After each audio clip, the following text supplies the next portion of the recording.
এরা জানোয়ার, মানুষকে খুন করে না, জানোয়ার এরা, জানোয়ার। নদিয়ার নাকাশিপাড়ায় গুলিতে ঝাঁঝরা করে দেওয়া হয়েছে জেলা কংগ্রেসের সহসভাপতি আনিসুর রহমান এবং তার ছেলে আবু সুফিয়ান রহমানকে। এই আন্ডারপাস যেটা রয়েছে সেখান দিয়েই গাড়িতে করে আসছিলেন আনিসুর এবং তার পুত্র গাড়িটি চালাচ্ছিলেন। এই জায়গার অবস্থানগত যেটা সুবিধে যে এখান থেকে ওপাশে আন্ডারপাসের ওই মুখ দিয়ে যদি কোনো গাড়ি ঢোকে তাহলে দেখা যাবে, এবং সেই গাড়ি ভেতর দিয়ে এসে যদি এখানে উঠতে চায় সামনে বাম্পার রয়েছে, সেই বাম্পারে গাড়ি স্লো হবে এবং ঠিক এই জায়গাতেই গাড়িতে গুলি চালানো হয়। এখনও অবধি পুলিশ সূত্রে যেটা জানা যাচ্ছে যে কোনো ধারালো অস্ত্রের ব্যবহার হয়নি। ইতিমধ্যেই এই ঘটনায় রাজনীতির রং লেগেছে। জেলা পুলিশ সূত্রে দাবি, নৃশংস এই জোড়া খুনের নেপথ্যে স্থানীয় রাজনীতির লড়াই রয়েছে। গ্রেফতার করা হয়েছে তৃণমূল পরিচালিত হরনগর গ্রাম পঞ্চায়েতের প্রধান ফতেমা বিবি এবং তার দুই সহযোগীকে। উঠে এসেছে ধৃত তৃণমূলের পঞ্চায়েত প্রধান ফতেমা বিবির স্বামী জব্বর শেখের নামও। রাজ্যে রাজনৈতিক পালাবদলের পরপরই যাকে গ্রেফতার করেছিল পুলিশ।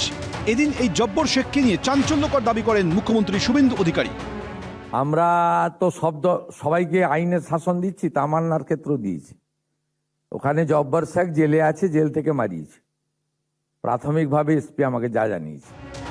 স্থানীয় সূত্রে দাবি, বিধানসভা নির্বাচনে হেরে যাওয়ার পরই এলাকায় ক্রমশ রাজনৈতিক জমি হারাচ্ছিল তৃণমূল। সেই জায়গায় প্রভাব বাড়ছিল কংগ্রেসের। আর এই এলাকার দাপুটে কংগ্রেস নেতা হিসেবেই পরিচিত ছিলেন আনিসুর রহমান। সেই কারণেই কি খুন হতে হলো কংগ্রেসের জেলা সহসভাপতিকে? চিরকাল টিএমসিরা আমাদের এই অঞ্চলে একটা সন্ত্রাস তৈরি করে আছে, তাদের বিরুদ্ধে কেউ কিছু কথা বলতে পারে না। এখন তারা অ্যারেস্ট হয়ে গেছে, ওইটা ভেবেছে যে মনে হয় এরাই করিয়েছে, এই ধরনের একটা আছে। মানে ফতিমার বর?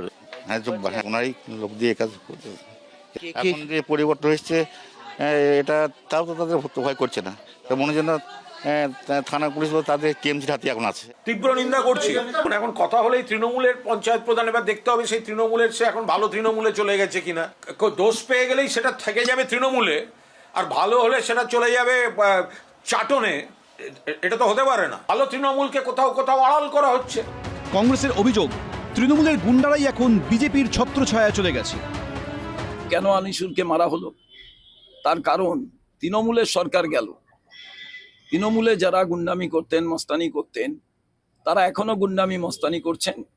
শুধু তৃণমূলের ফুল সরে গিয়ে আরেকটা ফুল বিজেপির তাদের পেছনে এসে দাঁড়িয়ে গেছে। এই ল অ্যান্ড অর্ডার ইস্যু আমরা করতে দেব না। তদন্ত হোক এবং এটা নিশ্চিন্ত থাকবেন যে যেটা হয়েছে সেটা এটা তো ইররিপারেবল। যে মানুষটাকে মেরে দেওয়া হলো তাকে তো আমি ফিরিয়ে আনতে পারবো না, কিন্তু যারা মেরেছে তাদেরকে সম্মানীয় মুখ্যমন্ত্রী শুভেন্দু অধিকারী ছাড়বেন না। জেলা সহসভাপতি খুনের প্রতিবাদ এবং দোষীদের কঠোর শাস্তির দাবিতে এদিন কলকাতায় কংগ্রেসের প্রধান কার্যালয় বিধান ভবন থেকে মিছিল করে কংগ্রেস। নদিয়ার দুই কংগ্রেস কর্মীকে নৃশংসভাবে হত্যা করা হয়েছে, আর তারই প্রতিবাদে এই মুহূর্তে বিধান ভবন থেকে মিছিল করেছে কংগ্রেসের কর্মী সমর্থকেরা। প্রতিবাদ মিছিল হয় শিলিগুড়িতেও। অর্ণব মুখোপাধ্যায়, সুজিত মণ্ডল, ঐশী মুখোপাধ্যায় রিপোর্ট, এবিপি আনন্দ। এবিপি আনন্দ, এগিয়ে থাকে, এগিয়ে রাখে।